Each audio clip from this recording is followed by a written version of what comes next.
저희 남편이 저에게 이제 자주 하시는 말이 있는데 너랑 있으면 너는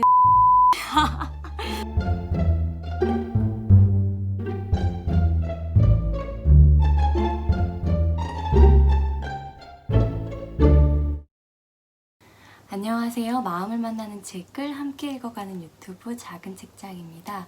오늘은 좀 특별한 순서를 마련해 봤는데요. 이번 책을 미리 읽으신 독자 한 분을 모셔서 이야기를 나눠보도록 하겠습니다. 먼저 간단하게 본인 소개를 부탁드립니다. 안녕하세요. 작은 책장의 프로듀서를 맡고 있는 작은 책장님의 남편입니다. 보통 편집 그리고 음악, 디자인 등의 업무를 진행하고 있습니다. 오늘 이렇게 처음 인사드리게 돼서 반갑습니다. 나의 결혼을 후회하지 않기로 했어. 이 책 읽어보셨는데 네. 어떠셨나요? 이 책에서는 그 애착 유형의 4가지 종류를 설명하고 있어요. 안정형, 불안형, 회피형, 그리고 혼란형, 이렇게 4가지의 애착 유형을 소개하고 있는데, 저처럼 심리 분야에 사전 지식이 없는 비전문가라면 다 처음 들어보시는 이야기일 거예요. 자세한 내용은 책을 읽어보시면 될 것 같고요. 그런데 전혀 어렵지 않게 설명을 해두셨기 때문에 누구나 다 쉽게 이해하실 수 있을 거라고 생각을 합니다. 저는 이 책을 읽고 나서 그런 생각을 했어요. 자신의 애착 유형과 배우자의 애착 유형을 알지 못하고 결혼하신 분들이라면, 그리고 예비 부부들이라면 이 책을 읽어보시면 신혼생활 그리고 문제적 결혼 생활을 하고 계신 모든 분들이 이 시행착오를 상당히 줄이실 수 있고, 또 상대방을 새롭게 더 깊게 알아갈 수 있는, 또 상대방을 알아가는 시간을 굉장히 단축할 수 있는 그런 계기가 될 수 있겠다라는 생각을 했고요. 그런데 이게 꼭 나 자신만을 위한 것이 아니라 상대방을 위한 것이기도 하고, 그리고 무엇보다 두 분이 함께 꾸려나가게 될 그 가정의 안정성을 위해서 꼭 필요한 부분이라는 생각이 들었습니다. 저자가 책에서 그런 이야기를 하더라고요. 저는 처음에 농담인 줄 알았는데 안정형의 배우자를 찾아서 결혼하는 것이 최선이다라는 이야기를 저자가 합니다. 근데 저는 여기에 숟가락을 조금 더 얹어서 안정형의 심리 상담사와 결혼을 하십시오라고 말씀을 드리고 싶습니다. 농담이고요. 그런데 저는 정말 안정형이고, 또 마음을 치료하고 만지는 일을 하는 아내와 만나서 결혼하고 또 결혼 생활을 이어오면서 제가 몰랐던, 저도 몰랐던 제 모습을 많이 돌아봤고, 그리고 제가 찾지 못했던 제 애착 유형과 제 성격의 찾지 못했던 부분들, 숨겨져 있던 부분들을 많이 좀 발견하는 시간들이었다라는 생각을 했습니다. 사실 이 책이 부부와 관련된 책이라서 저희 부부의 이야기를 조금 담고 싶었어요. 저는 이제 이 책을 읽으면서 저희 신혼 때의 모습이 떠오르기도 했는데, 물론 이제 강도나 내용은 다르지만 저희도 신혼 때 꽤 서로 오해를 많이 하고 갈등을 좀 겪었었잖아요. 저희가 지금 결혼 5년 차인데요. 한 2년 반 정도 연애를 하고 결혼을 했는데, 그렇게 길지도 않고 또 짧지도 않은 시간이라고 저는 생각을 했는데, 막상 결혼을 해보니까 그런 생각이 들었어요. 어떻게 이렇게 우리가 다를 수가 있지? 라는 생각이 들었어요. 2년 반의 연애 기간을 거쳤음에도 불구하고 정말 우리가 다르구나 라는 생각을 하게 되더라고요. 똑같은 장면에서 분명히 같이 있었는데 어떤 그 행동에 대한 해석이 너무나 다르고, 그리고 특히 느끼는 감정이 너무 다른 거예요. 그래서 내 배우자인데, 내가 사랑해서 결혼한 사람인데 이렇게 생각이 다를 수가 있구나 라는 생각을 했던 적이 있었던 것 같고, 여러분도 분명히 그런 경험이 있으셨을 것 같다는 생각이 들어요. 맞아요. 그러니까 대화를 하면 할수록 아니 어떻게 그렇게 생각할 수가 있어.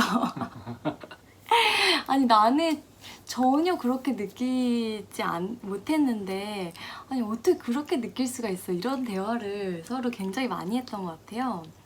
근데 진짜 겉으로 드러나는 행동으로는 사람의 속마음을 알 수가 없구나. 이제 상담사에 저도 이제 알고는 있었는데 부부관계가 돼서 그거를 진짜 몸소 체험하고 느끼겠더라고요. 근데 우리는 이제 늘 자신이 가진 틀로 다른 사람의 속마음을 이렇게 유추하고 자꾸 짐작하잖아요. 그래서 내가 생각하기에는 남편이 이런 마음으로 이렇게 했을 거야. 그래서 이제 많은 부부들이 이제 거기서 대화를 멈추고 그냥 미안해하고 이제 지나가게 되는데, 근데 깊게 대화를 해보면은 진짜 정말 각자 다른 틀로 각자 해석하고 각자 다른 감정들을 느끼는구나. 그래서 오해가 쌓일 수밖에 없구나. 이제 그런 생각을 신혼 때 진짜 많이 하게 되는 것 같아요. 그 저희가 부부싸움을 안 한 지가 한 3년? 2, 3년 정도 된 것 같은데, 물론 이제 뭐 중간중간에 말다툼도 하고 의견이 안 맞는 부분들도 있고 그런 경우가 있었지만, 그리고 이제 신혼 때 이 힘겨루기라고 하는 걸 저희도 했었던 것 같아요. 사실 지금 돌아보면 얼마든지 서로 대화를 통해서 생각을 나눌 수 있고 또 상대방을 이해할 수 있는 시간들이었는데, 제가 특히 제 감정을 어떻게 배우자에게 전달하는지에 대한 방법을 전혀 몰랐고, 사실 웃기잖아요. 아니 내가 느끼는 걸 말을 통해서 표현하면 되는데 그걸 왜 몰라요? 라고 하시는 분들이 계실 수도 있을 것 같은데, 대부분 그러실 거예요. 대부분 그러실 것 같은데, 사실 돌아보면 내가 정말 그동안 잘못 알고 있었구나. 내 감정을 솔직하게 오해 없이 상대방에게 전달할 수 있는 게 모르면 정말 못하겠구나라는 생각이 들었어요. 나중에 여러분도 알게 되실 거예요. 그리고 이 감정이 어디서 비롯됐는지, 그냥 뭐 화나는 감정이면 화나는 감정이고 짜증이 나면 짜증이 나는 거지 뭐 어디서 비롯됐는지 그런 게 어딨어요? 라고 하시는 분들도 계실 것 같은데, 이 감정이 어디서 왔는지를 이제 조금씩 찾아가다 보면 그 근원지가 분명히 있더라고요. 그게 뭐 내 어린 시절의 상처가 될 수도 있고 어떤 그 학창 시절에 겪었던 트라우마가 될 수도 있고, 그 감정의 근원은 분명히 있다라는 걸 좀 깨닫게 됐고, 근데 다시 돌아가서 내가 왜 이런 마음을 갖게 됐는지 조차 잘 모르겠는 그런 순간들이 있더라고요. 그래서 내가 왜 이런 말을 하고 있는 걸까? 내가 지금 한 행동을 왜 했을까라는 의문이 있었던 것 같아요. 내가 알지 못하는 내 모습이 내 안에 있는 거죠. 근데 그러다가 이제 제가 어떤 책을 읽게 됐는데, 몸에 밴 어린 시절이라는 책이에요. 근데 그 책을 읽다가 머리가 이제 띵 하게 되는 이야기를 발견을 했는데, 그 책에서 결혼은 네 사람이 하는 것이라는 이야기를 해요. 나와, 그리고 내 안에 어린아이, 그리고 남편과 남편 안에 어린아이, 이렇게 네 사람이 만나서 결혼을 하는데 어떻게 이제 쉬울 수가 있겠냐는 거예요. 그래서 이제 결혼을 하면 어린 시절 때의 마음이 이제 자연스럽게 펼쳐지게 되는데, 이제 네 사람 중 하나만 두드러져도 갈등이 생긴다는 거죠. 그래서 부부는 서로의 어린아이의 부모가 되어주어야 한다고 이런 이야기를 해요. 그래서 이제 그 시각으로 서로를 보니까 그제서야 왜 남편이 그 감정을 주로 많이 느꼈는지, 왜 이 장면에서 이 감정을 느꼈는지가 더 완전히 이해가 되기 시작하더라고요. 그래서 이제 내 안에 나도 이제 사랑받고 싶었던, 근데 그 당시에는 말 못했던 어린아이가 있는 것처럼, 이제 남편에게도 아무도 알아주지 못했던 상처받았던 그 어린아이의 모습이 있다는 거를 좀 생각하게 된 것 같아요. 아까 저도 그 감정의 근원을 이야기를 하면서 어린 시절이나 학창 시절에 내가 알지 못했던 상처받았던 순간들이나 좀 아팠던 그런 트라우마의 경험들이 있었을 거라는 얘기를 잠깐 했는데, 그것처럼 저뿐만이 아니고요, 누구에게나 그 무의식 중에 내가 알지 못하고 기억하지 못하는 무의식 중에 그 남아있는 어린 시절에 상처받은 내 아이의 모습, 작은 나의 모습이 성인이 된 지금까지도 남아있는 것 같다라는 생각이 들어요. 저만 해도 사실 제가 최근에야 깨닫게 된 제가 어렸을 때 겪었던 그 아팠던 시간들이랑 상처받았던 경험들이 지금 성인이 된 나의 모습을 만드는데 굉장히 큰 역할을 하고 있구나, 굉장히 큰 부분을 아직도 내 마음속에 차지하고 있구나라는 좀 깨달음이 있었거든요. 그래서 나는 물론이고 서로의 어린아이를 발견하고 또 알아가는 것이 정말 중요하구나라는 생각을 했던 것 같아요.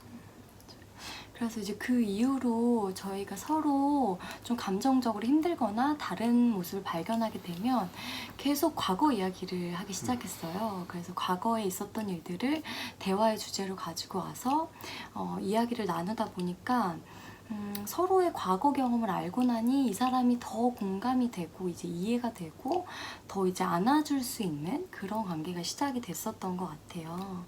그래서 사실 이 책을 제가 이제 다른 부부들에게도 소개를 시켜드리고 싶어서 가지고 왔는데요. 이 책은 정현종의 방문객이라는 시로 시작을 해요. 그 시에 보면 이런 이야기를 하거든요. 사람이 온다는 것은 어마어마한 일이다. 과거, 현재, 미래가 함께 오기 때문이고 과거에 부서지기도 했을 마음이 오는 거라고. 나중에 이제 더 영상을 통해서 설명을 드리겠지만 서로의 애착 유형을 아는 거는 사실은 내 안의 어린아이 그리고 이제 좀 상처받았던 해결되지 않은 상처들을 만나는 통로가 되는 것 같아요. 우리가 사실 현실적인 문제로 다투게 되는데 그 밑에는 진짜 더 근본적인 문제가 있고 그 과거의 상처들은 끊임없이 그 상처를 메꾸기 위해서 또 회복하기 위해서 이제 계속 말을 걸거든요. 그게 진짜 무서운 무의식의 힘인데 내가 이전에 경험했던 부모가 사실 완벽할 수는 없잖아요. 누구나 다 이제 상처를 가지고 있는데 그 당시에는 내가 어려서 잘 표현도 못했고 내가 어떤 마음이었는지 알지도 못했고 그랬던 어린아이의 마음이 부부 관계에서 더 이제 이해받고 공감받는 경험을 통해서 좀 치유받는 그런 관계가 시작될 수 있거든요. 그래서 이 책을 꼭 부부가 함께 보셨으면 좋겠어요. 그래서 부부가 함께 보시고 나서 서로를 보시면 진짜 서로가 달라 보이실 거예요. 이제 저희 남편이 저에게 이제 자주 하시는 말이 있는데 왜 극존칭을 쓰시죠? 너랑 있으면 진짜 집에 온 것 같아. 너는 내 집이야. 집이야. 이런 이야기를 자주 해요. 진짜 좀 오글거리는데 진짜 그런 것 같아요. 서로가 정말 힘들 때 마음이 무너질 때가 있잖아요. 그럴 때 서로가 진짜 쉴 수 있는 피난처가 되어주고 나를 좀 진정시키고 일어날 수 있는 그런 힘이 되어주는 관계가 되는 것 같아요. 거기다가 이제 서로의 상처까지도 치유할 수 있는 그 관계가 꼭 시작될 수 있다고 얘기를 해드리고 싶었고 저희가 이제 직접 진짜 경험을 해보니까 너무 좋아요. 그 관계가 너무 소중하고 진짜 부부관계가 달라지는 것 같아요. 그래서 이 책을 읽으시면 여러분의 부부관계도 분명히 달라지실 거라고 생각이 듭니다. 그런 생각하시는 분들이 계실 것 같아요. 참 무슨 우리 부부는 답이 없다. 뭐 이렇게까지 왔는데 어떻게 하겠어. 책 한 권 읽는다고 뭐가 그렇게 달라질까라는 생각을 하시는 분들이 분명 계실 것 같은데 저도 사실 뭐 심리 상담사와 살고는 있지만 심리 분야에 전혀 전문 지식이 없는 상태에서 이 책을 읽어내려가면서 참 깨달은 바가 많았고요. 그리고 무엇보다 제 자신을 좀 많이 돌아보는 계기가 됐던 것 같아요. 그래서 나에게는 문제가 없고 상대방에게만 문제가 있다라고 생각하는 경우들이 분명히 있을 것 같은데 이 책을 한번 마음을 좀 열어놓고 읽어보시면 나에게 이런 모습이 있었구나. 내가 몰랐던 내 안에 이런 상처 때문에 나를 향한 내 자신의 마음을 닫아버렸었구나라는 깨달음이 좀 있었을 거라고 생각을 하고요. 그리고 상대방에 대한 또 어떤 마음을 조금 더 열 수 있는 그렇게 도와줄 수 있는 역할을 이 책이 분명히 할 수 있을 거라고 생각을 합니다. 그래서 꼭 한번 읽어보시기를 추천을 드리고요. 제가 이벤트를 해봐도 될까요?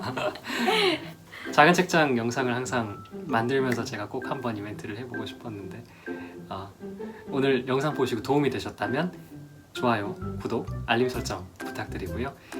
나의 결혼을 후회하지 않기로 했어. 작은 책장에서 계속해서 같이 읽어내려가 보도록 하겠습니다. 저는 여기서 인사를 드리지만 우리 작은 책장님과 다음 영상에서도 계속 함께 해주시기를 부탁을 드리고요. 저는 여기서 인사를 드리겠습니다. 라디오 클로징 같네요. 일을 하고 계시네. 네, 지금까지 함께 해주신 모든 방송가족 여러분이라고 하는데요. 작은 책장 구독자 여러분 고맙습니다. 안녕.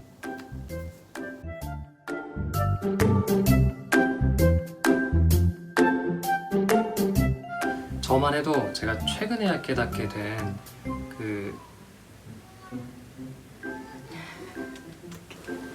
하준이가 깼네요. 잠시 다녀오겠습니다.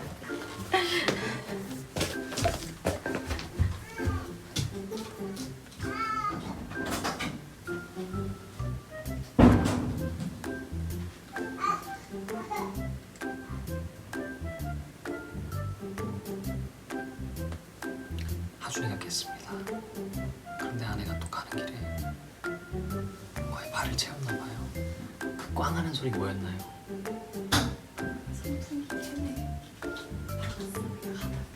예, 저는 사람입니다. 굉장히 완벽하고 철두철미한 것 같죠? 그렇지 않아요. 여러분 정말 사람 모릅니다.